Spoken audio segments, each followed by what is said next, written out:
It's now my great pleasure to introduce Jim Betts as our keynote speaker. Jim was appointed as the Secretary of the Commonwealth Department of Infrastructure, Transport, Regional Development, Communication and the Arts back in July 2022. He spent over 30 years in government agencies in the UK, Victoria, and the last 8 years in New South Wales. Prior to becoming Secretary, Jim was a partner in the strategy consulting firm EY Port Jackson Partners, having previously led New South Wales Department of Planning, Industry and Environment as the Secretary for 2.5 years. During that period, Jim undertook transformational reform in areas such as urban design, sustainability, climate change, biodiversity, conservation and energy. From 2013 to 2019, Jim was the Chief Executive Officer of Infrastructure New South Wales, where he led the development of 2 state infrastructure strategies. He oversaw infrastructure programs, delivered major infrastructure state projects, and developed a state plan for the construction sector. Before moving to New South Wales, Jim spent 5 years in Victoria as the Secretary of the Victorian Transport Department and 4 years as Victoria's Director of Public Transport. Jim strives to be a champion for inclusivity, social justice, and not the least, First Nations people. He tells me he's a supporter of the St Kilda Football Club, but admits they're rubbish for some reason.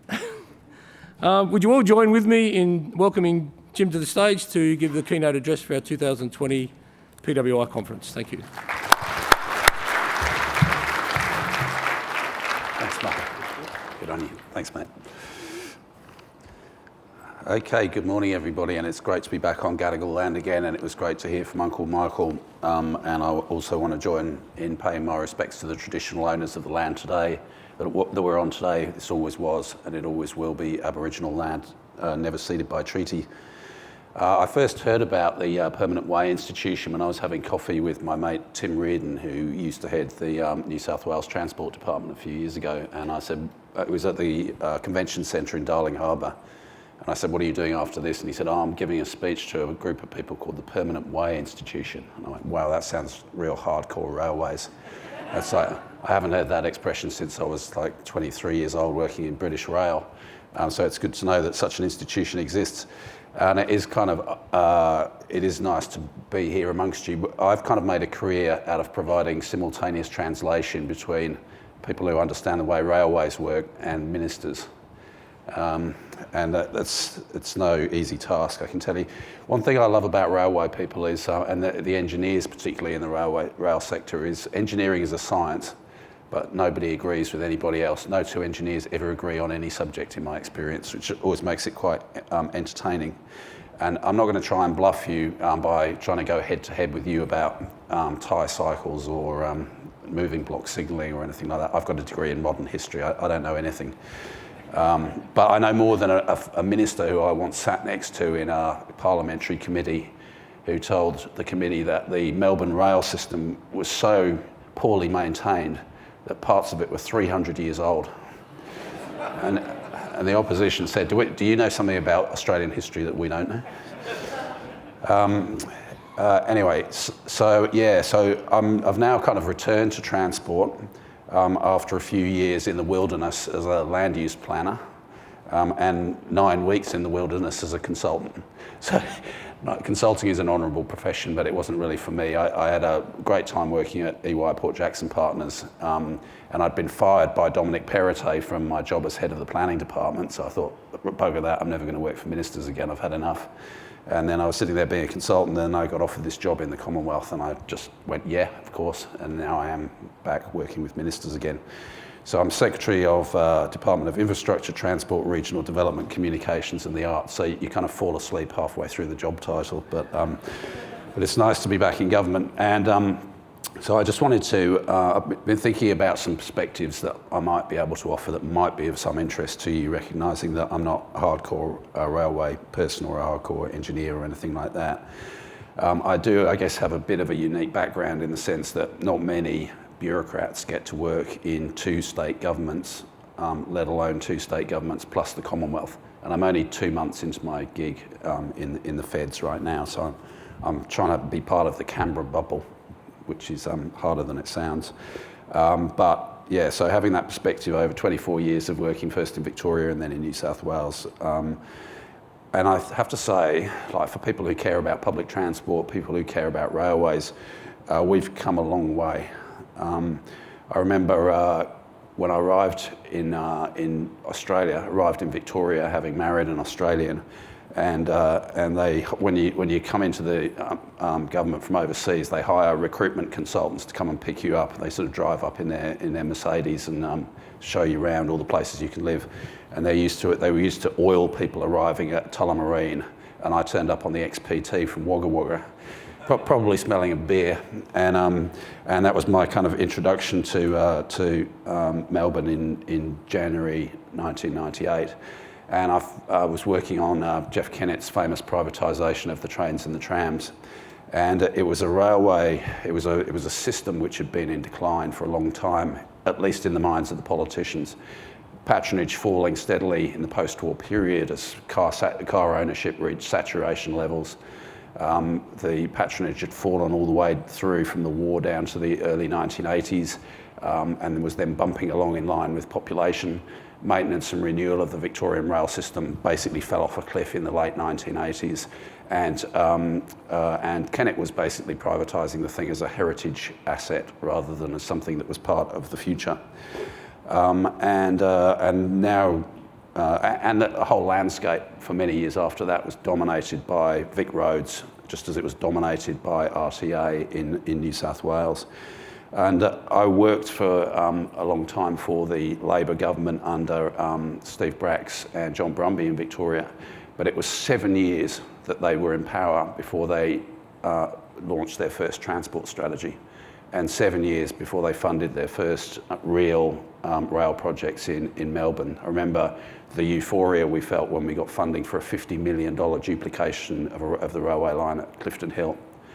And then in 2008, 2009, with Infrastructure Australia established and Kevin Rudd in power, cashed up, the money started flowing into projects in Melbourne like Regional Rail Link, first railway line to be built, new railway line to be built in Melbourne since 1930 when the Glen Waverley line opened. Then when I came to New South Wales, I found that there was a government on the Conservative side of politics that had come in with a long-term transport master plan, which is a pretty remarkable thing. We'd had a Victorian transport plan, but New South Wales was famous for having no plans at all for a long time.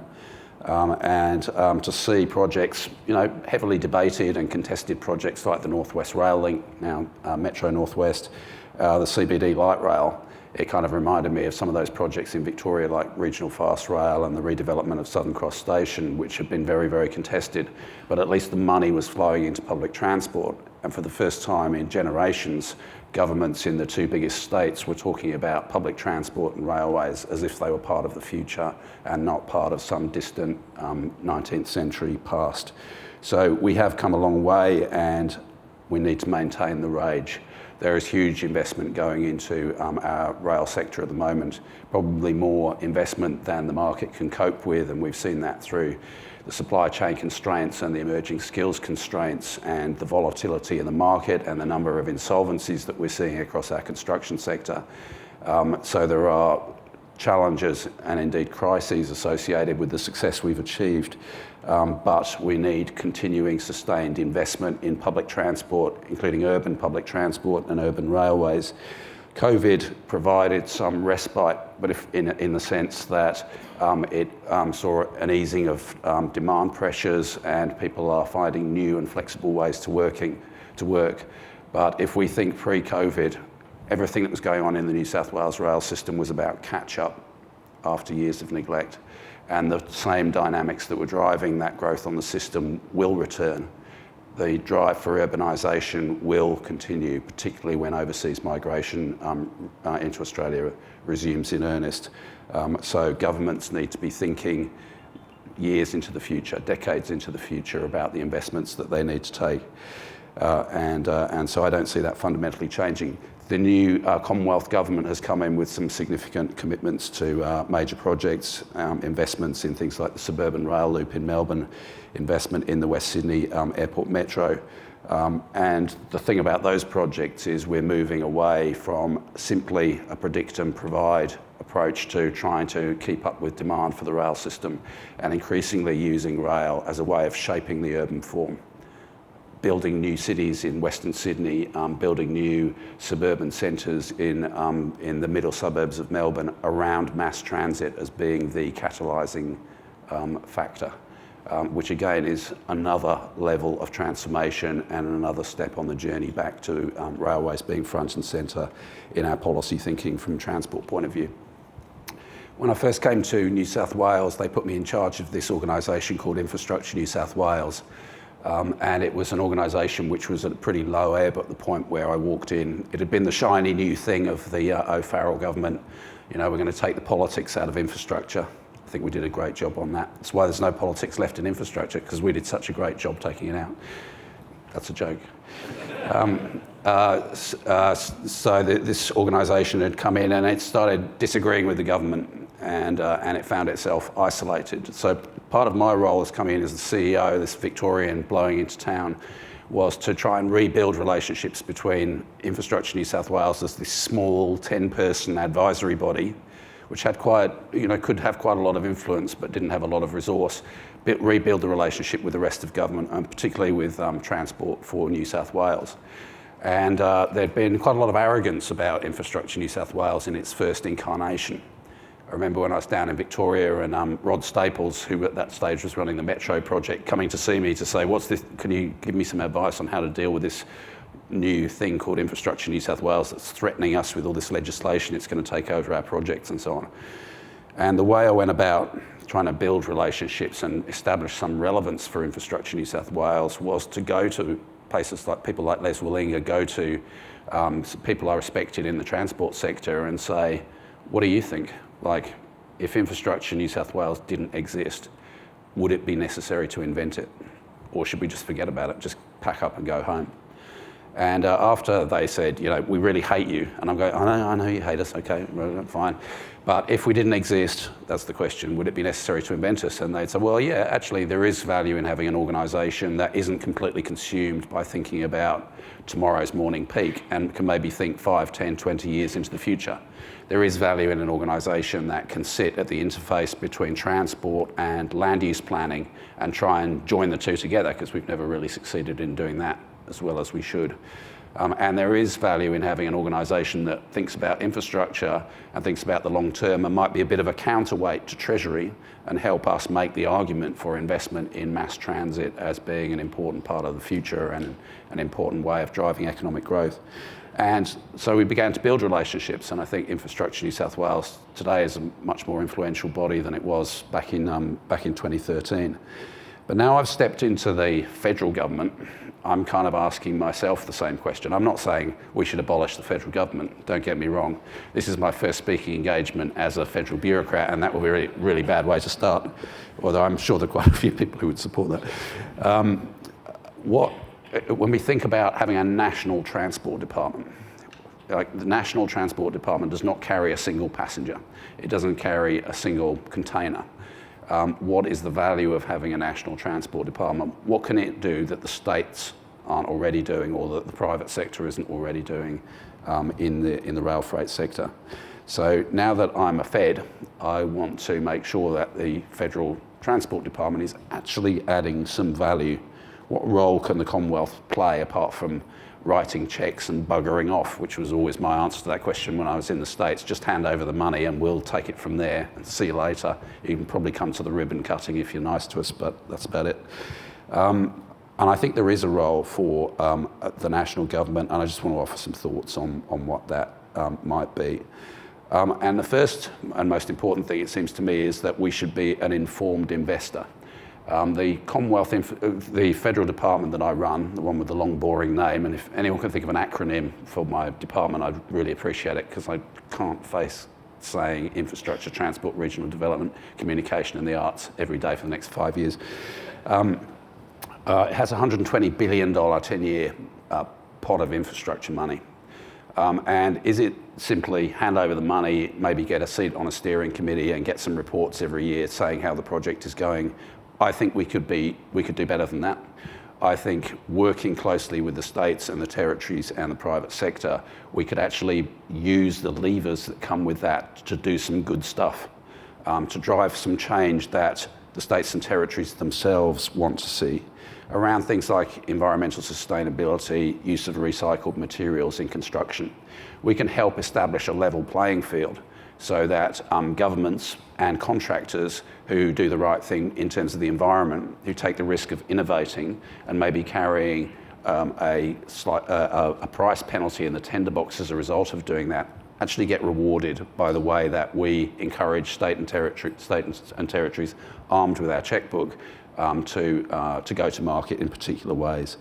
I think we could do the same around making sure that we do our best to promote domestic manufacture, not least by coming up with specifications for componentry or even for vehicles which enable operators to go to the market in the most efficient way without having, particularly for interstate operators, to have to navigate multiple different safe working systems and design vehicles accordingly, which just frankly mystifies foreign manufacturers. We could do a lot with jobs and skills in the context of significant emerging skill shortages across the sector, which all of you will know about far more than I do.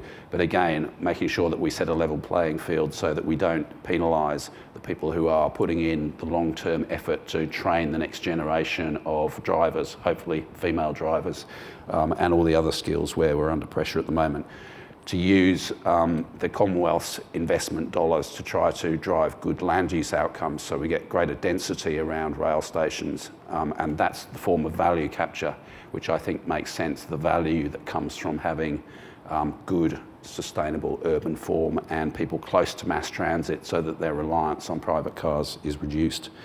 And we could use, without wishing to go too far down the path of social engineering, we could use our influence as a federal government to drive good outcomes in terms of culture. And you'll be hearing later on from Natalie Galea about the 5-day working week. There is scope for very significant change in the construction sector. 12% of jobs in the construction sector are held by women, 2% of trades jobs. And yet the construction sector complains about skill shortages. Well, no wonder they've got skill shortages. They've turned their back on half the population. And part of the reason they've done that is because their culture is hostile, adversarial, and their working hours inhospitable for people with carer responsibilities. A lot of work has been done to put science behind that bold statement I've just made. The federal government can put dollars behind it as well. So I think there's a whole lot we can do around being a more informed investor and actually trying to be an influence for good, not just sitting there in Canberra dreaming up ways of forcing the states and territories to do particular things, but working with them to say what does good look like and how can we be an agent to support those good imperatives. Second thing I think we could do more in is national regulatory reform, particularly where transport operates, rail transport operates in national markets. So 10 years ago, it was all about rail safety regulation, the Office of the Chief Investigator, but ONSA, and moving away from an environment in which 7 different jurisdictions had 7 different safety regulators. As a Victorian, I fought really hard against the federal government on that, because Victoria always does when it comes to national reforms of that kind. It doesn't come naturally to the Victorians, but with hindsight, it makes perfect sense that there should be a single national rail safety regulator. But establishing national regulators for safety is just the first step. The key challenge, it seems to me, and this has been acknowledged by the National Cabinet, is around interoperability and taking decisions collectively as we plan ahead for where our train control and our signalling systems are going to be in 10, 20, 30 years' time, to make sure as far as possible that you don't have to have multiple bits of kit in the cab of your train as you drive from Perth through to the eastern seaboard, and you don't need to train your train crew in multiple different conflicting safe working systems, which adds to driver costs, adds to driver shortages, adds to vehicle weights, has all kinds of different downsides. And there is huge investment going into signalling systems at the moment, either at present or in prospect across all of the eastern seaboard states and with ARTC as well. And it's crucially important, it seems to me, that where we have fork in the road decisions around things like the procurement of ATMS for ARTC and for European Train Control System standard products for each of Queensland, New South Wales and Victoria, that we are ensuring up front that we are not establishing new gauge breaks for the 21st century, and that those different systems are talking to each other, because we will regret it for a very, very long time unless we take this opportunity. The problem isn't a lack of money, it's a lack of collaboration when the decisions are being taken, and that's maybe where a national government perspective might be able to help the states and territories to do the thing that they know they need to do. It's almost like, stop us killing again. We keep doing this to ourselves. Please establish some kind of forum, some kind of directive mechanism where we take decisions as a team, because rail freight is losing market share at the moment. It's in competition with road freight, where the safety regulator is actually driving a big productivity agenda. Wouldn't it be great to see something similar in the rail sector? So I think there is a role for us there around interoperability of systems, but that's more than about technical stuff. That's about safe working rule books. It's about the whole way in which the railway operates. And when I talk about national networks, it seems to me that we haven't done enough work as a national government or collectively with the states and territories to put in place genuine long-term costed plans to support the resilience and efficient operation of our freight and logistics networks across the country. There are isolated decisions being taken about things like inland rail, about where the intermodal terminals associated with that should go, decisions around access into our ports for export for our primary producers. But there is a lot more to the picture than that, including establishing proper asset management plans for our networks which factor resilience and climate change in, so we don't have the ridiculous situation where we basically lose the east-west corridor for weeks on end because of adverse weather conditions. If that was the Pacific Highway or the Hume Highway, it would be on the front page of every newspaper. We need to be investing in our rail systems for resilience in the context of climate change. And that does take me on to the final point, which is around the cross-cutting challenges that we do face, where, again, there may be a role for the national government to play a supportive role around resilience, around decarbonisation. How do we envisage a fleet for the rail sector in Australia which is decarbonised by 2040, 2050? Where are the quick wins? Where is this being done well around the world? Where do we need to put the enabling infrastructure for electrification or for new emerging technologies like hydrogen? Big role for the national government around skills and migration, making sure that rail skills are on the national skills list when Home Affairs comes to think about migration policy as we emerge from the pandemic, and how we strengthen our hand in terms of mutual recognition of skills earned on railways overseas, and make life easier for ourselves, as I said earlier, by harmonising safe working rule books. And that needs to be probably more than the excellent grassroots volunteerism of RISB. It probably needs to be something more national and directive to achieve real outcomes in our lifetime. And we have to overcome the pathology where the feds simply throw money at assets without giving consideration to how those assets are to be operated and particularly maintained on a whole of life cycle basis. So those are the emerging thoughts at this stage. I also think there is a role for the federal government, recognising that we don't run a rail system other than through ARTC, in modelling and incentivising best practice. So we think about Infrastructure Australia. Infrastructure Australia has been a subject of a recent review and will come back next year stronger and better and more influential than it has been for a very long time. And the nation does need a strong independent voice. And I say that as the head of the department that's going to be on the receiving end of that advice, often telling me that we're investing in the wrong things.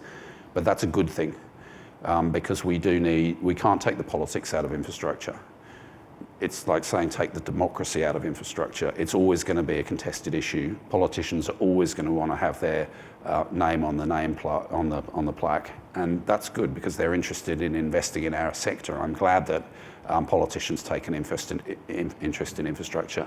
We can't take the politics out, but we can bring data and evidence into the decision making, and Infrastructure Australia can play a big role in that, and so can the states. So we should be, as a federal government, rewarding states and territories that have done the long-term strategic planning of their rail systems, how they're going to grow those systems, what the next generation of fleet is going to look like, where they're heading in terms of long-term pathways for signalling, for train control, for skills, etc. We should be rewarding that. Similarly, we should be rewarding jurisdictions which think not just about the transport system in isolation as an end in itself, but as an enabler in terms of land use and more sustainable cities. So we look at transport and how it integrates with land use planning. We should be thinking about rewarding jurisdictions that do proper business cases for projects and have them independently tested and assured with rigorous peer review and strong risk management at the front end, because I'm sure, as all of you know, the biggest mistakes we make in projects are made in the first 5 minutes. The upfront investment in doing proper, rigorous, stress-tested business cases pays for itself 10 times over, as many of us know when we're handed projects which are, I won't use the expression I was going to use, pre-dysfunctional. And data sharing. We're appalling at sharing data across jurisdictional boundaries, but it's such a rich evidence base which enables us collectively to take the case to Treasury for further investment in public transport. So I'm going to go back to that existential question again. What, if any, role is there for the federal government in transport? And I think there is a role, there is a value-adding role, but it needs essentially to be founded on partnerships of equality and mutual respect with the states and territories. And I know that because I've sat on both sides of that discussion and that debate. And it needs to be about trust, and it needs to be about mutual respect. But we must maintain the rage, and rail is a huge part of the future of this country. And for as long as I'm in this job, I'm going to be making that case to every politician that will listen. Thank you very much.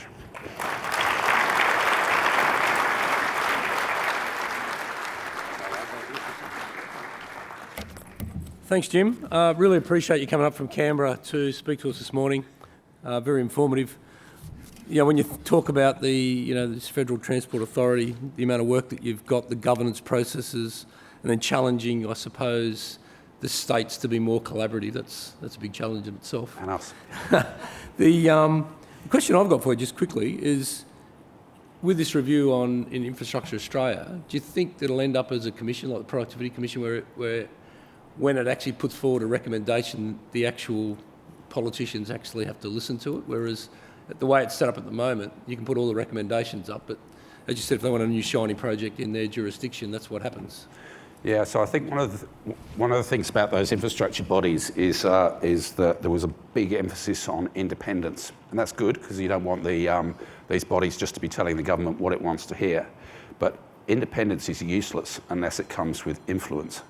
So the key thing is that these bodies are actually listened to and that they talk a language which government can relate to. So Infrastructure Australia is at its best, it seems to me, not when it's producing a list of 300 projects that nobody could disagree with and you can pick your own adventure. It's when it's going deep into some subject matter, like it's done some great work, it seems to me, on industry capacity in the construction sector over the last little while. People have listened to that, and it's highlighted some of the stresses and strains within the construction sector to key decision makers across the country. So whilst the government has yet to decide what its formal response is going to be to the review, I think it will be about making Infrastructure Australia more influential. That's partly about making sure that government is given every incentive to take its advice. But you can lead a horse to water, right? If politicians are not interested in proper evidence-based advice, they'll ignore it.